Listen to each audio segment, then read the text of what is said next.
शेतकऱ्यांची कर्जमाफी आणि दिव्यांगांना महिना 6,000 रुपये या दोन्ही गोष्टी अजून सरकारने केलेल्या नाही. लाडकी बहीण योजनामुळे या गोष्टी होतात का? त्याचा काही ओझं आहे? बिलकुल नाही. मला असं वाटत नाही लाडकी बहिणीमुळे ते होतं. कारण आत्ता ज्या योजना आहेत जसं बुलेट ट्रेन आली किंवा शक्तीपीठ आलं, जे काही योजना आहे त्या सगळ्या योजना कमिशनच्या आहे.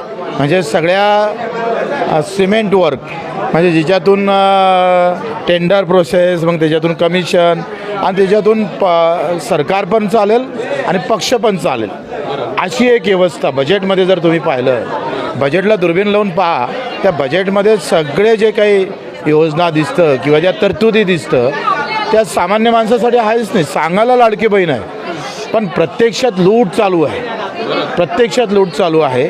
आणि म्हणून त्याचं पहिलं आंदोलन होतं. आम्ही 14 तारखेला सगळ्या मंत्र्यांच्या घरासमोर रक्तदान करणार. या दरम्यान गुलाबराव पाटलांच्या गाडीचा हवा सोडणार. ते आंदोलन भाग म्हणून, रोष म्हणून नाही. त्यांचं झाल्यावर पुन्हा एक नाव आम्ही समोर करू.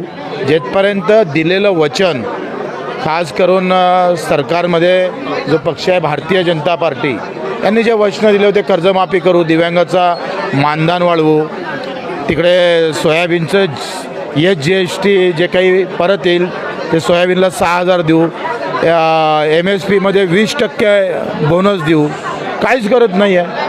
म्हणजे फक्त वचननामा जाहीर केला, छापला, मतं घेतली, पण आता त्याच्यावर फडणवीस साहेब बोलायला तयार नाही.